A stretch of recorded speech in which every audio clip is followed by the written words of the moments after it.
Good morning बच्चों। तो कल हमने जहाँ से छोड़ा था, हमने हमारा जो पॉइंट ऑफ व्यू छोड़ा था वहां से छोड़ा था हमने कोर एम्प्लॉयमेंट सेक्टर से। मैंने आपको कुछ साइट भी विजिट करवाई थी, कुछ मैंने आपको पीडीएफ्स भी दिखाई थी, कुछ मैंने आपको स्लाइड्स भी दिखाई थी। तो एक बार उन सब चीज़ों को मैं आपको रिकॉल करवाऊंगा सबसे पहले तो। ठीक है, पहले 5 मिनट यही चीज़ें रिकॉल होंगी। उसके बाद हम, जब तक सारे बच्चे आते हैं, फिर हम स्टार्ट करेंगे। और अब तक जो बच्चे नए हैं उनके लिए एक बार मैं अपना इंट्रोडक्शन दे देता हूँ। I am Ashish, your faculty of event management eight KP interns. I am teaching you this domain, event management, from my personalized specialized skills in this sector, and I am guaranteed that after your internship duration you can assure you with a great skills in event management. Also, the core factor and concepts that are used in the event management all are taught by me to you. Okay, so I will start after 2 to 3 minutes. ठीक है, सारे बच्चों को एक बार आ जाने दीजिए।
सारे बच्चे आ गए हैं। तो सबसे पहले मैं आपको 2 से 3 मिनट में एक चीज रिकॉल करवाना चाहूंगा स्टार्टिंग से। हमने अब तक इवेंट मैनेजमेंट पढ़ा। इवेंट मैनेजमेंट के बाद उसका इंट्रोडक्शन देखा, उसके definition, uniqueness, perishability, level, intensity. इन सब चीज़ों को आप सुनते सुनते बहुत थक गए होंगे, लेकिन रिकॉल करने का मेरा ये तरीका इसलिए है क्योंकि जब हम पढ़ते थे हमारे ज़माने में, ज़माना मेरा ज़्यादा पुराना नहीं है, मैं भी आपसे कुछ साल ही बड़ा हूँ। तो जब हम पढ़ते थे तो हमारे एक टीचर हुआ करते थे, और वो टीचर थे हमारे जियोग्राफी के। तो उनका हमेशा एक रूल हुआ करता था जो मैं आपको आज बताना चाहूंगा। जब तक आपको कुछ डायग्राम दिखा देता हूँ, जब तक ये आपको डायग्राम देखे तो आपको थोड़ा अच्छा लगेगा। तो इस डायग्राम को देखते देखते मेरी कुछ बात सुनिए। ठीक है, कि उनका एक रूल हुआ करता था हमेशा कि हर चीज को जितनी बार रिकॉल करोगे, जियोग्राफी के मैप जितनी बार हम बनाते हैं उतनी बार ही हमारे हाथ में वो चीजें रटती जाती हैं। तो मेरे कहने का मतलब क्या है, मैं हमेशा रिवाइज क्यों करवाता हूँ आने के बाद? सबसे पहले क्योंकि वो चीज आपके दिमाग में बैठे। आप उस चीज को अपने रियल लाइफ में उतार रहे हैं। इवेंट मैनेजमेंट एक केवल पढ़ने का ही टॉपिक नहीं है, एक समझने का टॉपिक है। समझे आप लोग? तो ये एक ऐसा टॉपिक है ना, जिस टॉपिक से आप बहुत कुछ कर सकते हो। ठीक है? You can achieve a entrepreneurship और a business level skills in that field. ठीक है? चलो, आज आप सबसे पहले स्टार्टिंग पढ़ने से करोगे कि आपको सबसे पहले मैं सैलरी वगैरह थोड़ा बताऊं कि जिससे आपका इंटरेस्ट बढ़े इस सब चीजों में? हाँ, चलो मैं आपको सबसे पहले आज इस फील्ड में कुछ चीजें बताता हूँ आपको। 2 सेकंड दीजिए बस मुझे। हाँ, तो जो मैं आपको दिखाना चाह रहा था वो है ये। तो जो मैं आपको आज दिखाना चाह रहा था, मैंने सोचा कि आपको, मैंने टीचर्स के बारे में तो बताया कि टीचर्स ने कैसे क्या, तो आपको थोड़ा इंटरेस्ट जनरेट करने के लिए सबसे पहले मैंने आपको दिखाया ऊपर से सैलरी एक्सपेक्टेशंस। अब जो मुझसे ये पढ़ रहा है आज के टाइम पे, उसका सबसे पहले एक्सपेक्टेशंस क्या होगा कि उसका फायदा क्या होगा। समझ रहे हो मेरी बात? 2 सेकंड बस, मैं एक बार पानी का बोतल अपना भर लूं।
तो बच्चों, आपको मैंने बताया यहाँ पे सैलरी एक्सपेक्टेशंस। अब देखो, सैलरी एक्सपेक्टेशन देखे देखे कोई बच्चा पहले बोलेगा कि सर ये तो बहुत कम है, 2.5 लाख एंड 4 लाख एनुअली। तो वो बच्चा मतलब पढ़ने पे ध्यान दे नहीं दे रहा है। उसने क्योंकि आगे टर्म नहीं पढ़ी, इवेंट कोऑर्डिनेटर। फिर बच्चा आगे बोलेगा चलो सर कोई बात नहीं, मैं आगे टर्म पढ़ लेता हूँ इवेंट प्लानर, लेकिन उसके आगे भी 4 लाख एंड 8 लाख एनुअली है। तो उसने भी एक टर्म नहीं पढ़ी, क्या? Event planner. क्यों? उसने इवेंट प्लानर पढ़ा पर समझा नहीं। ठीक है? जो मैंने उनको कल समझाया था। सिमिलरली बच्चे जाते हैं थर्ड टर्म पे डायरेक्टली, लेकिन फिर वो उससे पहले भी एक टर्म नहीं पढ़ते। अब इस बार बच्चे बोलेंगे क्या? Event manager. एक बच्चा चैट में लिख भी रहा है इवेंट मैनेजर। नहीं, फॉर प्रोफेशनल्स। यहां आपको ये पढ़ना था। ठीक है? तो बच्चों देखो, धीरे धीरे जब मेरे साथ पढ़ोगे तो थोड़ा मेरा वे ऑफ टीचिंग भी अलग होगा, फनियर वे भी मेरा खुलेगा। आप लोगों के साथ में जरूर ऑनलाइन एक मीट भी करूंगा। जो बच्चे मेरे साथ ऑनलाइन मीट करना चाहेंगे, मैं पक्का एक ऑनलाइन मीट रखूंगा आप लोगों के साथ में। और प्रॉपर मैं, जिस दिन मेरा ऑनलाइन मीट होगा उस दिन मेरा, मैं आपको काफी रियल लाइफ टीचिंग्स भी दूंगा। ठीक है? अब मेरा आपको ये 3 टर्म समझाने का मतलब क्या था, पहले वो समझिए। Event coordinator, event planner, for professionals के आगे भी एक टर्म पढ़ लीजिए, इवेंट प्रोड्यूसर। और फिर सैलरी आपने देख ली। अब मैं डायरेक्ट आपको पढ़ाने की टर्म पे पहुंचा रहा हूँ। ठीक है? पहुंचिए आप डायरेक्टली यहाँ पे। अब उन टर्म्स का मतलब मैं यहां से आपको समझाऊंगा। ठीक है? आपने इवेंट कोऑर्डिनेटर की सैलरी देखी थी 2.5 लाख से 4 लाख एनुअली। कोऑर्डिनेटर का केवल क्या काम था? वो प्रोफेशनल नहीं है अब तक, वो इवेंट मैनेजर के अंडर काम कर रहा है। ठीक है? इवेंट प्लानर की आपने सैलरी देखी थी कितनी? 4 लाख से 8 lakh annually. Planner coordinator event manager के अंडर है अभी तक। ठीक है? आपने इवेंट प्रोड्यूसर की सैलरी कितनी देखी थी? 8 लाख से 15 लाख। जो प्रोड्यूसर और मैनेजर एक टाइप की ही चीजें होती हैं। जो एक इवेंट को प्रोड्यूस करे या मैनेज करे एक ही चीज होती है, ठीक है। बट आपने उसके आगे एक टर्म भी देखी, फॉर प्रोफेशनल्स। उसका मतलब है दे वांट एक्सपीरियंस। कोई भी न्यूबी, न्यूबी माई मीन न्यूली पर्सन, ये चीज नहीं कर सकता, ठीक है। चलो बच्चों, मैं इस पे आप लोगों को एक चीज और बताऊंगा। देखो, I don't want to promote, but I have to.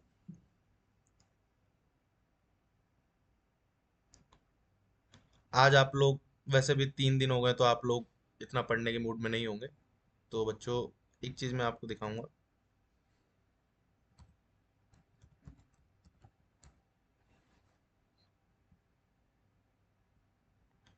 आप इस नॉवल को जरूर पढ़ें। ये जो नॉवल है, इस नॉवल को आप जरूर पढ़ें। ये आपको आपके डेस्टिनी अचीव करने में बहुत काम आएगा, ठीक है। कैसे? अब आप लोग मुझसे पूछेंगे, सर आप तो बिल्कुल ही इवेंट मैनेजर के बारे, आप तो इवेंट मैनेजमेंट के बारे में बिल्कुल नहीं पढ़ा रहे। बच्चों, क्या है कि आपको 3 दिन मेरे साथ हो गए हैं। आज आज तीसरा मेरा दिन है। अब तक जो लोग केवल स्लाइड्स देख के पढ़ रहे हैं, वो लोग नहीं समझ पा रहे हैं कि वो लोग करना क्या चाहते हैं। अगर आपने इवेंट मैनेजमेंट चूज किया है, अब देखो, कुछ बच्चे होंगे जो केवल इंटर्नशिप के सर्टिफिकेट के लिए ये सब कर रहे हैं। कुछ लोग बच्चे होंगे जो रियली इस फील्ड में एक्सपीरियंस चाहते हैं, ठीक है, समझे आप लोग। अब देखो, जो एक्सपीरियंस चाहता है उसके लिए मेरे पास बहुत कुछ है, लेकिन जो एक्सपीरियंस नहीं चाहता है उसके लिए मेरे पास कुछ भी नहीं है। समझ रहे हो? उसके लिए मेरे पास कुछ भी नहीं है। जो केवल सर्टिफिकेट चाहता है, उसके लिए मैं कुछ नहीं कर सकता। अब आपको करियर अपॉर्चुनिटीज में पढ़ाना स्टार्ट करता हूँ, ठीक है। तो हमने कल कल हमने जहाँ पे छोड़ा था, कोर एम्प्लॉयमेंट सेक्टर। यहाँ पे आ जाइए पहले। कोर एम्प्लॉयमेंट सेक्टर, पहले यहाँ पे हम पढ़ेंगे corporate sector. Multinational companies hire planners for annual general meetings, product reveals and conferences. देखो, इवेंट मैनेजमेंट का सबसे पहला सेक्टर आता है कॉर्पोरेट सेक्टर। उन लोगों को अपने प्रोडक्ट रिवील्स के लिए, प्रोडक्ट लॉन्च के लिए, ईयरली कॉन्फ्रेंसेस के लिए, मीटिंग्स के लिए, सेमिनार्स के लिए इवेंट प्लानर की जरूरत पड़ती ही पड़ती है, इवेंट ऑर्गेनाइजर की जरूरत पड़ती ही पड़ती है। Similarly hospitality and tourism sector हो गया। देखो, जिस स्टेट को अपना टूरिज्म प्रमोट करवाना होगा, उनको इवेंट करवाना पड़ेगा, और इवेंट प्रमोट करवाना पड़ेगा तो इवेंट के सारे प्रोफेशनल रोल्स खुल गए। समझ गए? सिमिलरली लग्जरी होटल है, उसको अपना प्रमोशन करना पड़ेगा। रिजॉर्ट वगैरह रिक्रूट होंगे, ठीक है। तो वे लॉजिस्टिक कोऑर्डिनेटर, समझ रहे हो, वेन्यू मैनेजर, क्या क्या चीज समझाई थी मैंने उन सब चीजों से related. Live concerts and award shows, entertainment industry, sponsorship manager. Linkage समझ पा रहे हो आप इन सब चीजों में? अब तक जो मैंने आपको पढ़ाया उन सब चीजों में आप लिंकेज देख पा रहे हो? एक चीज लिंकेज है हर एक चीज में, ताल से ताल मिलाना। कोई भी चीज को ऊपर ऊपर से कभी ना पढ़े, लिंकेज हमेशा देखें। तो देखो, मैं अब तक फॉर्मल इसलिए नहीं हो रहा, मैं फॉर्मल होने का बस वेट कर रहा हूँ आप लोगों को, क्योंकि आप लोग थोड़ा, देखो थर्ड है, आप लोग भी बोरियत हो गए होंगे अब तक मेरे से ये सारी चीजें पढ़ते हुए। तो फॉर्मल होने के लिए अभी थोड़ा 2 से 3 मिनट और लूंगा मैं। जब फॉर्मल हूंगा तो फिर बाकी का पूरा लेक्चर फॉर्मलाइज चलेगा। लास्ट का आधा घंटा प्रॉपर आज फॉर्मल होगा। प्रॉपर आपको एक पीडीएफ मिलेगी, प्रॉपर आपको पढ़ाया जाएगा। जब तक आप लोग वेट कीजिए, जब तक मैं फॉर्मल हूँ, ठीक है। तो मैंने एंटरटेनमेंट इंडस्ट्री के बारे में बताया आपको। Talent management agencies, production houses hire manager for live concerts and award shows, जो स्पॉन्सरशिप वगैरह कराते हैं, ठीक है।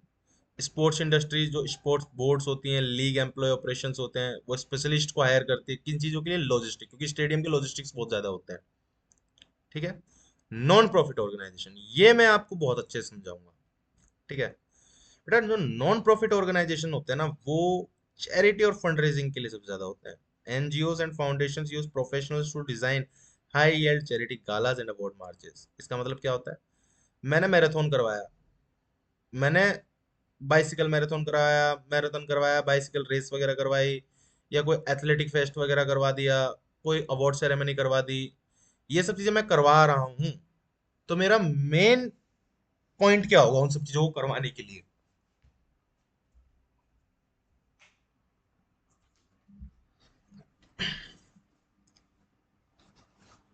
मेरा जो मेन पॉइंट होगा ना उन सब चीजों को करवाने के लिए, वो क्या होगा?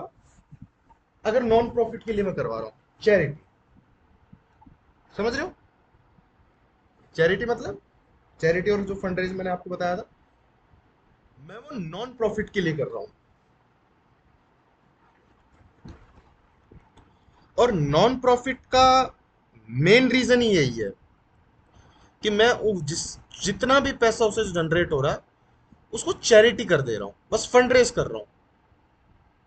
और फंड रेज का हिंदी मतलब ही चंदा होता है बच्चों, समझ रहे हो? ठीक है।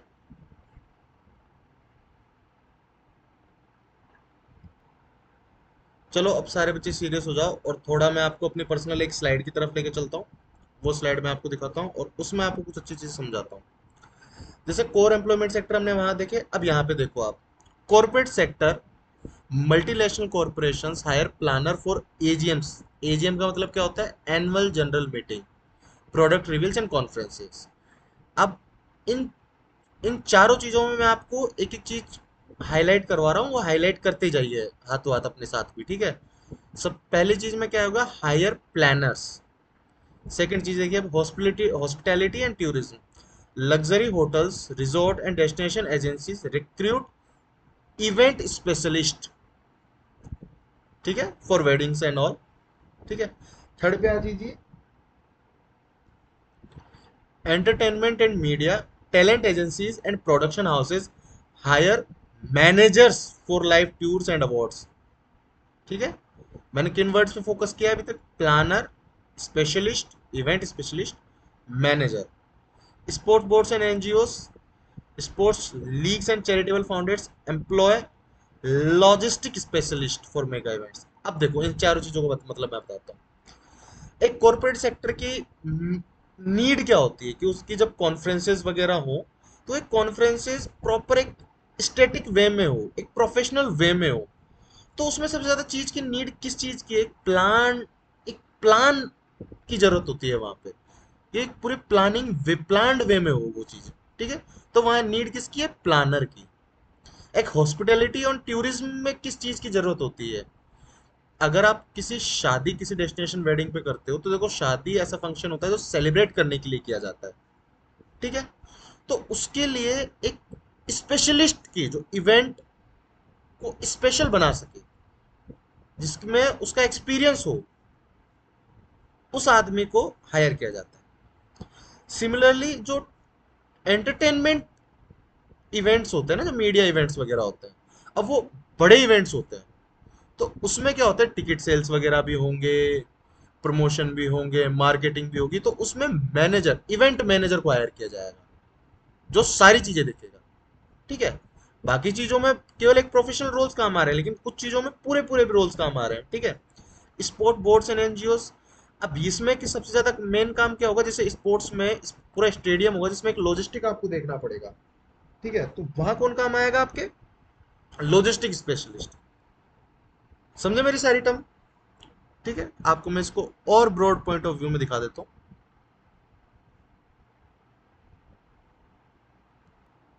ये देखिए, इवेंट प्लानर मैंने आपको बताया था, प्लानर किसका, अब प्लानर वहां हायर किया गया, तो प्लानर किस काम में आएगा? Responsible for overseeing the entire planning processes.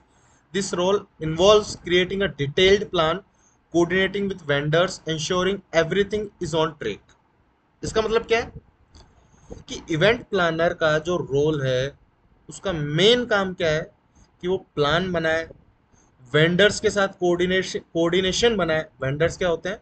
जैसे कि विक्रेता, मान लीजिए किसी चीज का विक्रेता, इसका हिंदी मतलब विक्रेता तो नहीं बोलूंगा मैं कि एग्जैक्टली विक्रेता ही है, बट वेंडर का मतलब होता है कि जो प्रॉपर उस चीज को सेल करता हो। जैसे कि मान लीजिए मैं कोई लेदर का कुछ गुड सेल करता हूँ, तो I am a leather vendor, ठीक है। मैं आर्टी क्राफ्ट हूँ, तो छोटे मोटे जो वेंडर्स होते हैं उन सब चीज़ों को, ठीक है।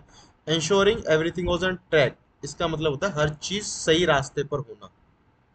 इवेंट कोऑर्डिनेटर का काम क्या होता है? Focus on managing the logistic of an event, ये वैसे लॉजिस्टिक वाले का ज्यादा काम होता है, ये इसमें इन्होंने डाल दिया, लेकिन कोऑर्डिनेशन वाले में नहीं होता है। This includes coordinating with the vendors, managing schedules, ensuring all aspects of the events are executed smoothly. Coordinator का मेन काम यही होता है कि हर एक कड़ी को जोड़े रखना। Event manager manages a team and handles high level planning and coordination for large events. किसके आपका मैनेजर कहाँ पे हायर किया गया था, पहले तो आप ये बताइए। एंटरटेनमेंट एंड मीडिया के लिए। Entertainment and media are the biggest sector, ठीक है। Event producer specializes in technical aspect of events such as staging, audio visualization and live production। आजकल वैसे प्रोड्यूसर और मैनेजर को एक टर्म, पहले ये एक टर्म हुआ करती थी, लेकिन अब इनको अलग अलग टर्म इसलिए कर दिया क्योंकि आजकल लॉजिस्टिक में भी काफी चीजें अलग अलग कर दी हैं। जो प्रोड्यूस करते हैं कुछ चीज, जैसे कि मान लीजिए कि आपको प्री वेडिंग शूट करवाने हैं, तो वो प्रोडक्शन चीज होगी ना वो सारी चीजें, तो इवेंट प्रोड्यूसर वगैरह होगा। वेन्यू मैनेजर तो मैंने आपको बताया ही, कॉर्पोरेट इवेंट प्लानर मैंने आपको बताया, वेडिंग प्लानर मैंने आपको बताया, फेस्टिवल ऑर्गेनाइजर मैं आपको और बताता हूँ। Plans and manages large scale public event such as music festival and fairs. Fair होता है मेला, म्यूजिक फेस्टिवल्स तो आप समझते ही हैं। अब कुछ मेले तो छोटे होते हैं, कुछ मेले बहुत बड़े स्केल पे होते हैं।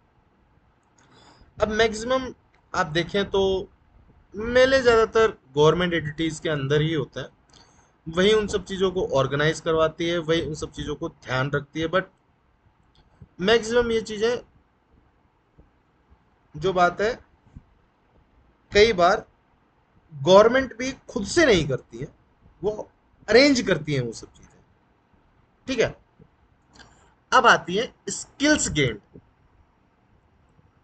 अब देखो, मैं इवेंट क्लासिफिकेशन के ऊपर जाऊंगा उससे पहले मैं आज स्किल गेन के बारे में मैंने आपको कुछ बहुत इंपॉर्टेंट चीज़ें बतानी है।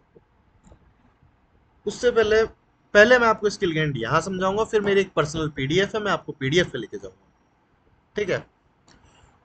Financial management, budget drafting, cost optimisation, vendor negotiation tactics. कोई बच्चा मुझे सबसे पहले ये बताइए, नेगोशिएशन टैक्टिक्स क्या होता है? We will take a time for 1 to 2 minutes, response करें सब। नेगोशिएशन टैक्टिक्स क्या होंगी?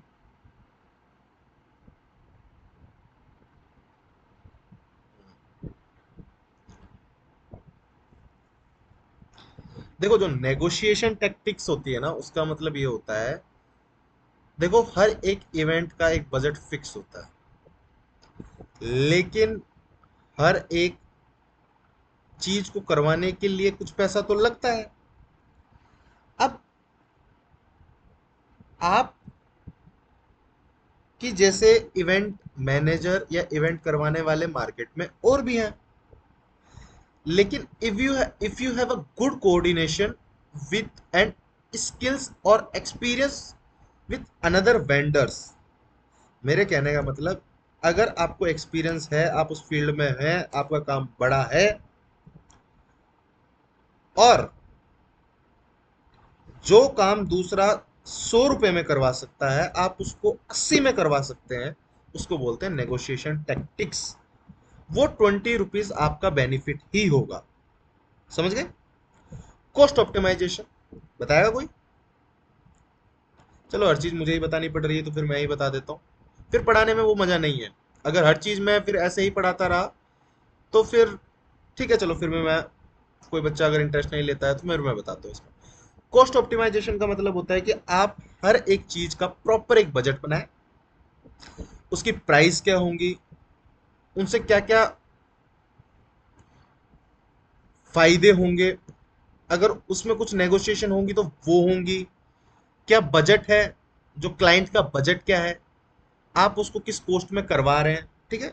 और बजट ड्राफ्टिंग तो फिर आपको पता ही है कि बजट ड्राफ्ट करना सबसे पहले। Risk and crisis management, emergency response planning, crowd control, legal permit acquisition. अब देखो, सबसे पहली बात, ये पॉइंट अब तक ना तो आया था, ठीक है, और ये पॉइंट लेकिन इंपॉर्टेंट भी बहुत है। सारे बच्चे लेकिन थोड़ी देर के लिए इस पॉइंट को मेरा सुनेंगे। देखो, इमरजेंसी रिस्पांस प्लानिंग का, रिस्क एंड क्राइसिस मैनेजमेंट का मतलब होता है कि आप जो प्रोग्राम करवा रहे हैं, अगर उसमें आग लग गई तो बुझाने के लिए यंत्र हैं आपके पास? नहीं है, लाने पड़ेंगे, रखने पड़ेंगे। बिजली कट गई तो जनरेटर है? नहीं है, लाने पड़ेंगे। You have to take special precaution measures to overcome crisis in your events. ठीक है? अगर मॉब हो गया, मॉब में भगदड़ मच गई, ठीक है, कई बार आपने देखा होगा, जैसे बैंगलोर, आपको बहुत ही अच्छा इसका एग्जांपल देता हूं। जो मैंने आपको सीधा एग्जांपल दिया था वो ये है, आरसीबी सेलिब्रेशन स्टैम्पेड। मतलब समझते हैं? पढ़िए इसको। On 4 June 2025 a deadly stampede occurred outside the M Chinnaswamy Stadium in Bengaluru during the victory celebration for the Royal Challengers Bengaluru, winning their first IPL title on overwhelming uncontrollable crowd of 2 to 3 lakh people surged to 32,000 capacity venue, resulting in 11 deaths, primarily from asphyxia and over 30 injuries। ठीक है? अब आप इस चीज को समझिए, क्या है ये चीज। आपको इसके इमेजेस में मैं कुछ दिखाता हूँ।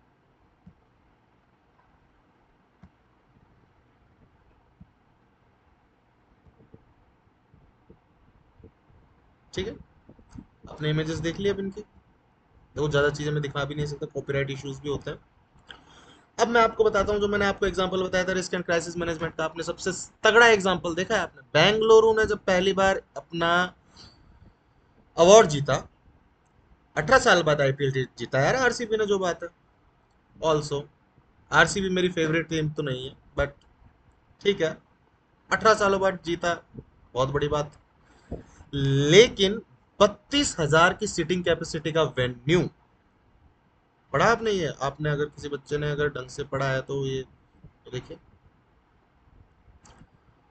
32,000 की एक, हाँ एक तो ये लोग है ना, 32,000 से 35,000 की सीटिंग कैपेसिटी वाली, उसमें 2 से 3 लाख फैन आ गए, 11 मरे, 50 इंजर हुए।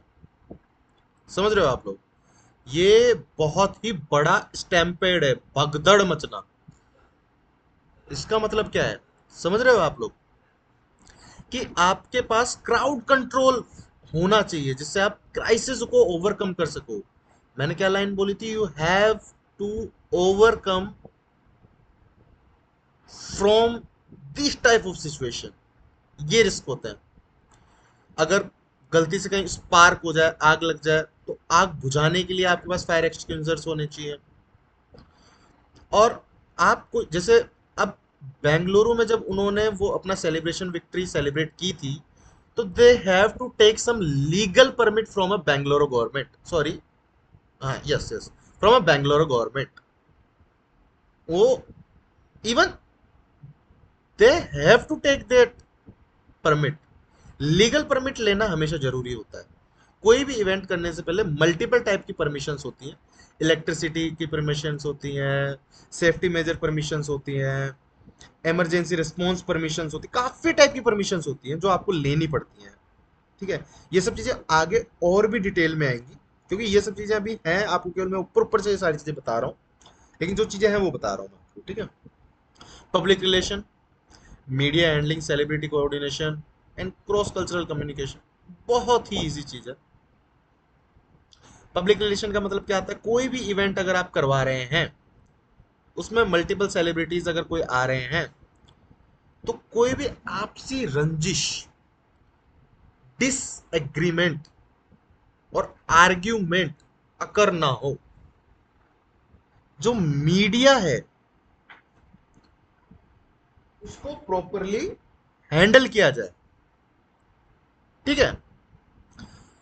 और आपके उस इवेंट से मल्टीपल डाइवर्सिफाइड कल्चरल कम्युनिटीज में एक मैसेज पहुंचे, कोई भी डिस्क्रिमिनेशन ना हो, कम्युनिकेशन अच्छा हो, ये सब चीजें ध्यान में रखनी चाहिए। दे आर द बेसिक की concepts of an event management. ठीक है। Technical production, understanding audio visual setups, stage lighting design and digital broadcasting. Basically इसका मतलब होता है कि अगर आप कोई इवेंट करवा रहे हैं यार, उसमें अगर लाइट की फैसिलिटीज आपको प्रॉपर चाहिए। अगर वो इवेंट रात में हो रहा है तो लाइट फैसिलिटीज प्रॉपर होनी चाहिए। अगर उसमें स्टेज कोई बन रहा है तो स्टेज डिजाइनिंग शानदार होनी चाहिए। अगर उस इवेंट, जैसे स्पोर्ट्स इवेंट होते हैं, उनकी डिजिटल ब्रॉडकास्टिंग भी होती है, एप्स पर भी वो जाते हैं। ठीक है। तो वो सब भी प्रॉपर लाइनअप में रहना चाहिए। ठीक है। अब मैं आपको आज कुछ की कॉन्सेप्ट्स के बारे में बताना चाहता हूँ, जो कि ये है। ये मेरी एक पीडीएफ है। यहाँ नहीं तो event context, ये भी नहीं।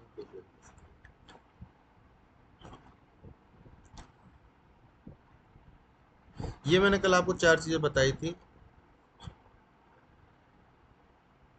कल मैंने आपको इसको याद करने का तरीका नहीं बताया था, लेकिन ये देखिए आप।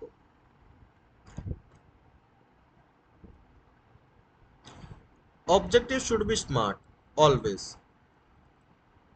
कैसे? S M A R T. समझ रहे?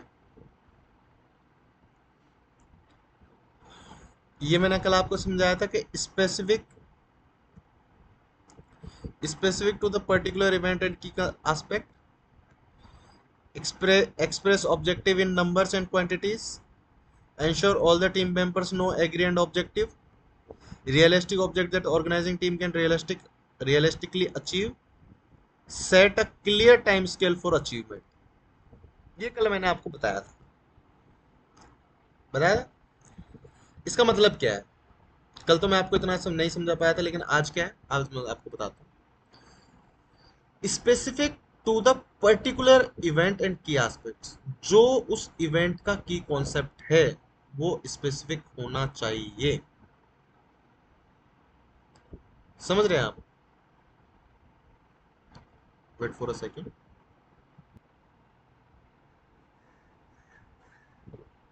ठीक है।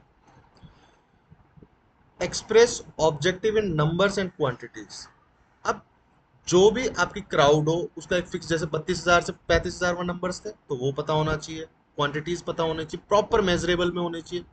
Agreed, ensure all team members know and agreed on the objective. जो आपकी टीम का ऑब्जेक्टिव हो उस पर हर एक टीम मेंबर एग्री होना चाहिए। आपके ऑब्जेक्टिव हमेशा रियलिस्टिक होने चाहिए। हर एक चीज टाइम पे पूरी होनी चाहिए। अब देखो, मैं सबसे पहले आपको एक चीज बताना चाहूंगा। क्या? ये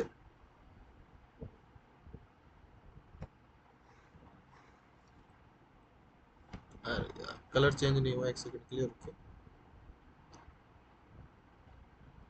क्रिएटिविटी, इसका मतलब क्या होता है? क्रिएटिविटी का मतलब होता है कि आप जो भी काम कर रहे हैं, ठीक है, इवेंट मैनेजमेंट में आपका जो भी रोल है उसमें जो की फैक्टर है क्रिएटिविटी का, ये कॉन्सेप्ट है क्रिएटिविटी, जो आपको बहुत ही अच्छी तरीके से समझने की जरूरत है। जैसे creativity is a event management opens up new opportunities for problem solving and growth that conventional methods would not allow. Key advantages include achieving goals and growth, fostering a positive workplace mentality, and finding unique perspective within the business। चलो बताता हूँ मैं आपको। ये ये मान लीजिए एक स्टेडियम है। ठीक है। अब क्राउड ऐसे सेटल होगी यहाँ पे, ऐसे प्रॉपरली एक भीड़ प्रॉपरली ऐसे सेटल होगी, ठीक है।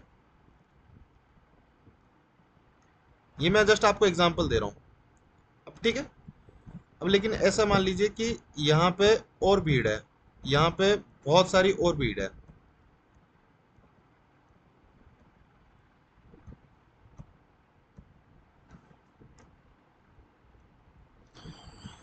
अब ये क्या है,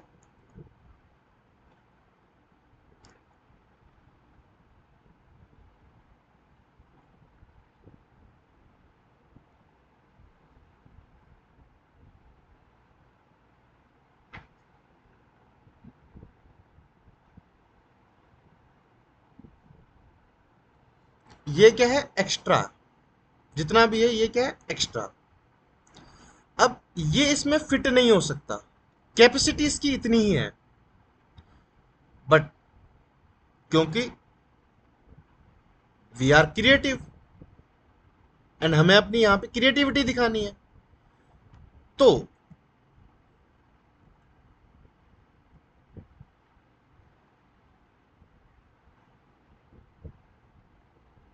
कौन सा कलर चूज करे, कोई बच्चा बताएगा?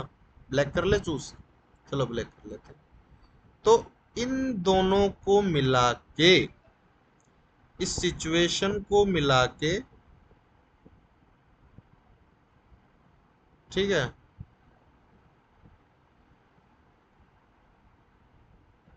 क्या कोई सॉल्यूशन देना चाहेगा?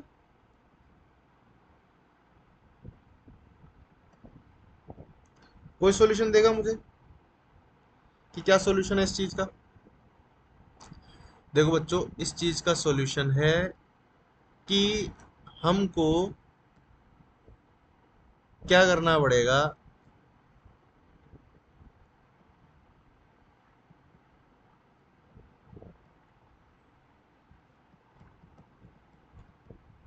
हमको क्या करना पड़ेगा ना कि जो ये एक्स्ट्रा लोग हैं, इन लोगों के लिए, देखो दिखाता हूँ आपको, ये भी आपको थोड़ा आज एक्स्ट्रा कर रहा हूँ मैं इन सब चीज़ों को। मैं कल नोट पैड मेरे पास आ जाएगा, तो आज के लिए बस ये देख लिया, आज नोट पैड मेरे पास क्या पेंसिल नहीं है मेरे नोट पैड की, तो उसमें थोड़ी प्रॉब्लम हो रही है। इन लोगों के लिए मैं डिजिटलाइजेशन कराऊंगा, मतलब मैं स्टेडियम के बाहर भी डिजिटल फॉर्मेट में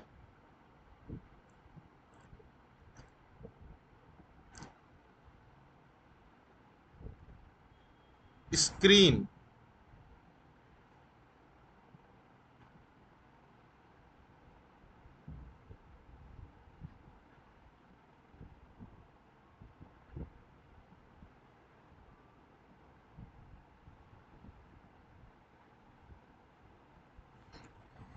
मतलब मैं क्या करवाऊंगा कि इन सब के लिए बाहर, स्टेडियम के बाहर भी एक्स्ट्रा स्क्रीन विजिबिलिटी कैपेबिलिटी करवाऊंगा। अब जिन लोगों ने टिकट लिए हैं उन विक्ट्री सेलिब्रेट करने के लिए, तो वो तो अंदर चले गए हैं, लेकिन स्टैम्पेड होने का सबसे बचाने तरीका क्या क्या है, क्राउड कंट्रोल करने का तरीका क्या है, मैं इसकी ब्रॉडकास्टिंग बाहर भी करवा दूं। अब देखो, ये इसका प्रोमिनेंट सॉल्यूशन भी हो सकता है, या इसका सॉल्यूशन नहीं भी हो सकता है, जेन्युइनली अगर मैं बोलूँ तो ऐसा कुछ नहीं है कि देखो ये सभी इन सब चीज़ों के सॉल्यूशन हो गए, लेकिन ऐसा है कि जो चीज़ आप अगर चाहो तो हर चीज़ का एक क्रिएटिव वे में सॉल्यूशन तो निकाला जा सकता है, ठीक है, समझे? क्रिएटिविटी समझ में आई कि क्रिएटिविटी कहाँ यूज़ करनी चाहिए। अब आपको मैं एक बताना चाहता था, इवेंट कमेटी एक टॉपिक, ठीक है। अभी आगे हम पहुंचेंगे और भी चीज़ें, लेकिन उससे पहले मैं ये कुछ की टर्म्स टर्मिनोलॉजी से मैं आपको बता देता हूँ।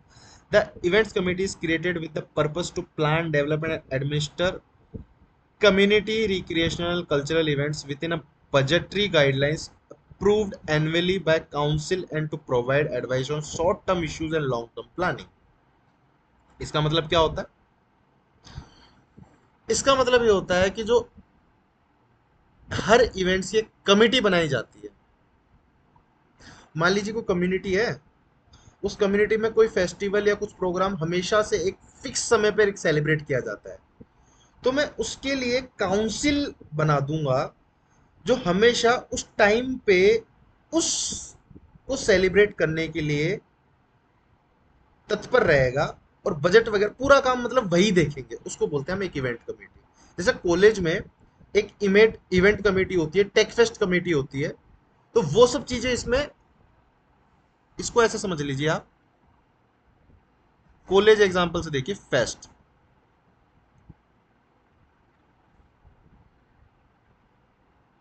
ठीक है, फेस्ट, फेस्ट से आप लोग रिलेट कर पाएंगे। फेस्ट के लिए जो अपने कॉलेज में सोसाइटीज वगैरह होती है, वो इन सब चीजों में काम आती है, ठीक है। आगे मैं आपको एक चीज और बता पाऊंगा, जो एक बड़ी बड़ी जो कमेटियां होती हैं, ठीक है। अब देखो इसके आगे की चीजें मैं तो मैं आगे बाद में बताऊंगा, लेकिन जो बिग इवेंट की कमेटी जो स्ट्रक्चर होता है, केवल आपको स्ट्रक्चर में आपको बता देता हूँ, स्ट्रक्चर में आपको बहुत अच्छे से समझाऊंगा। ये देखिए, executive director president, executive director और president, treasurer, vice president, marketing director, communication sub committee. अब इसको समझने के लिए आप ये देखिए, ठीक है।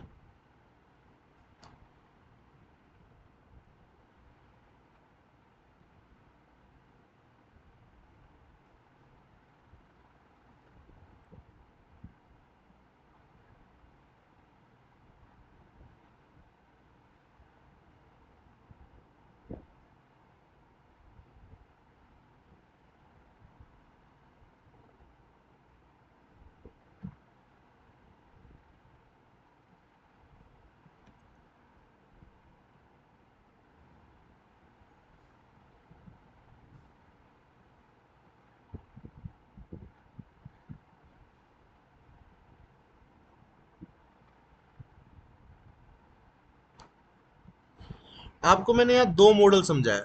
अब दो मॉडल देखो, थोड़ा आज आपको ये भी लग रहा होगा कि सर कैसे पढ़ा रहे हैं, लेकिन मैं आपको बताता हूँ। आपको मैंने यहाँ पे दो मॉडल पढ़ाया, इसको बोलते हैं ह्यूमन मॉडल, ठीक है, इसको बोलते हैं टेंडिकल मॉडल, ऑक्टोपस मॉडल जिसको बोलते हैं, ये ऑक्टोपस मॉडल जिसकी टेंटिकल्स है काफी सारी, 8 से 9 टेंटिकल्स बोलते हैं जिसको, है ना, कि हेड हो गया, हेड के बाद मेरे 8 से 9 पैर हो गए, इसमें क्या हो गया, सर हो गया, सर के बाद मेरे दो हाथ हो गए, दो के बाद दो मेरे पैर हो गए, और एक मेरा चेस्ट हो गया। समझ रहे हो आप?